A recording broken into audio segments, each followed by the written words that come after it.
Hello and welcome to another video from oorail. In this video we're going to take a look at the Bachmann Class 37. This is 37034. It's in BR blue and it's weathered.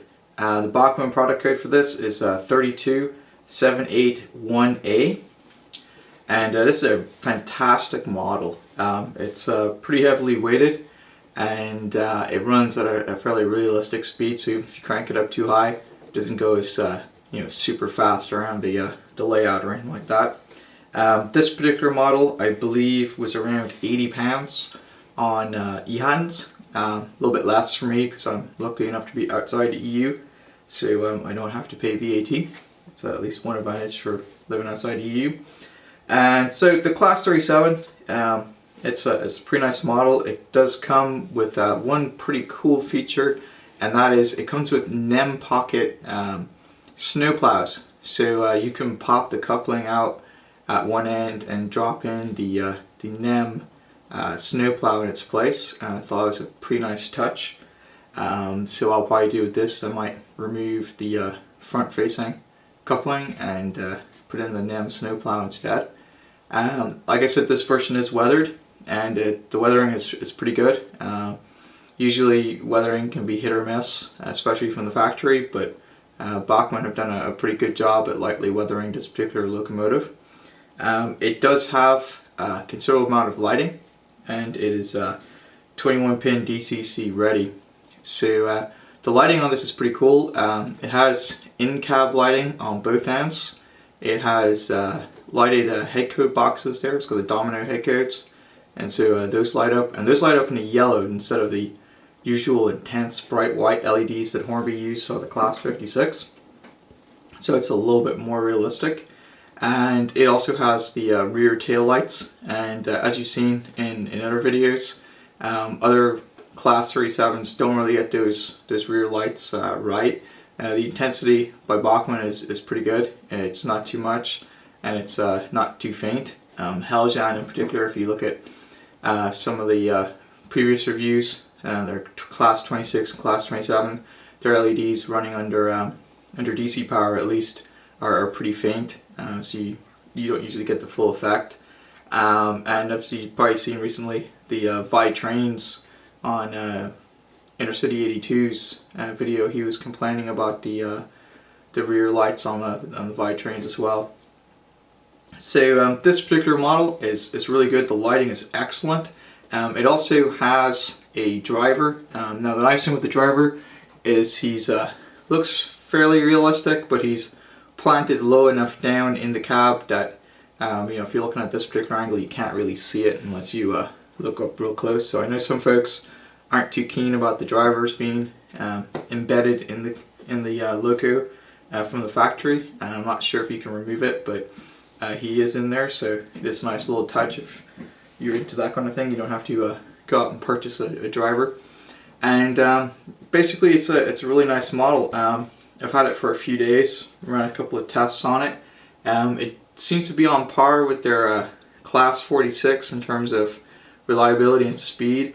The Class 46, as you probably seen in a previous video I did, was able to pull about 22 coaches.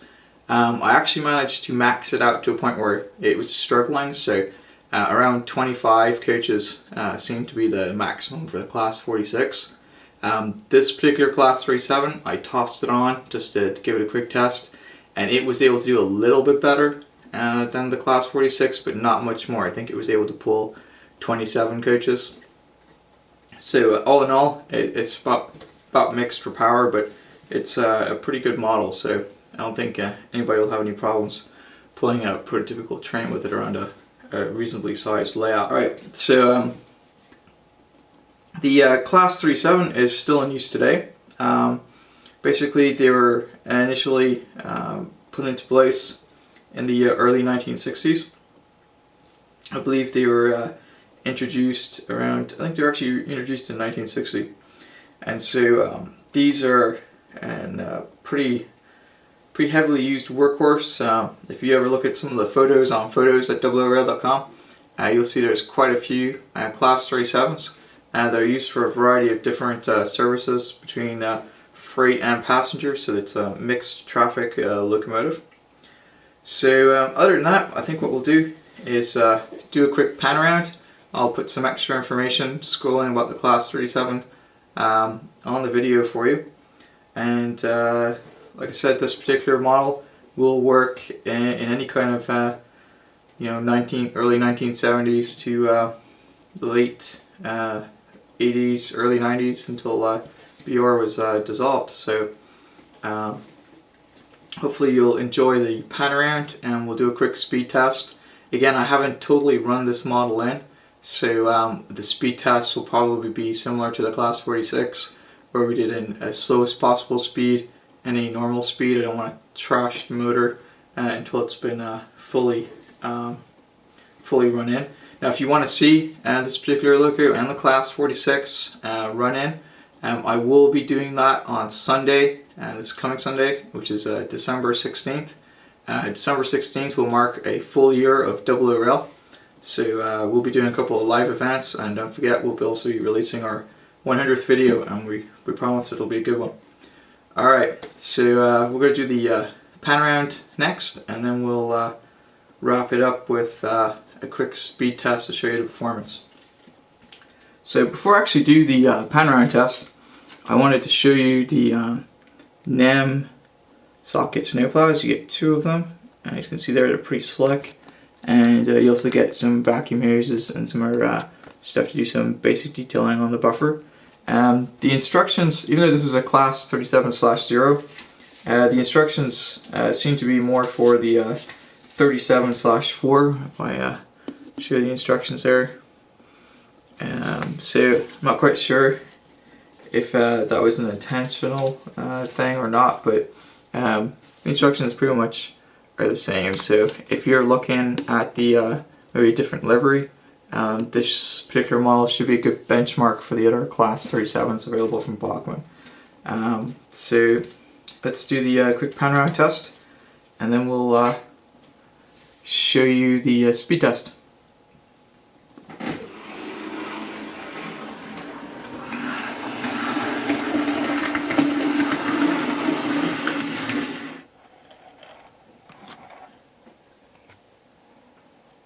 You can see there the driver.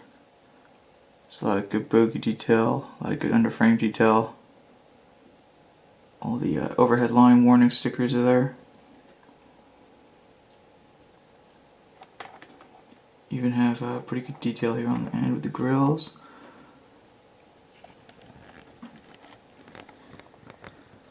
And if I pan around the front here, you can see the same level of detail there on the other end. Some roof exhaust smoke and the fan as well. I'll do a quick pan around the side.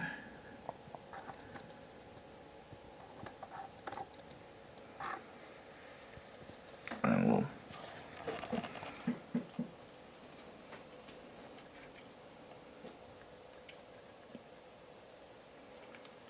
Alright, so next we'll do the short speed test. We're using the Bachmann DC controller this time, and we'll be running it at slowest possible speed and then about normal running speed, so you can get an idea of it.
Okay, so there you saw the speed test. We ran it at slowest possible speed. It was just below 20% power. We ran it at kind of a normal shunting speed, which is around 25 to 35% power, and then the normal kind of running speed for mainline use or something like that was around 45 to 50%.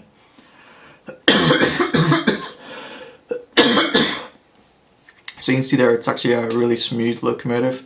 The lighting's really good. And once again, that was not running as DCC, it was just running as DC. I do not own a DCC controller. Just for a comparison here, on the left hand side we have a more recent Hornby Class 37, and it's DC, and it's in rail freight livery. And then we have, like we said, the Split Headcode Bachmann one in the middle. And then on the right hand side we have an old Triang Hornby Class 37 as well. So you can see there the detail between the various different models, and it's not too bad at all. So definitely the Bachmann one is a lot more realistic, and if you're looking for the split headcode, this particular version is a very nice version. So I hope you enjoyed this video. One thing I'm sure people may ask me about is if the Bachmann has spring buffers. It does not. Those are static buffers. They're not spring. So other than that, it's a great model. I'm very happy with it, and hope you enjoyed this video.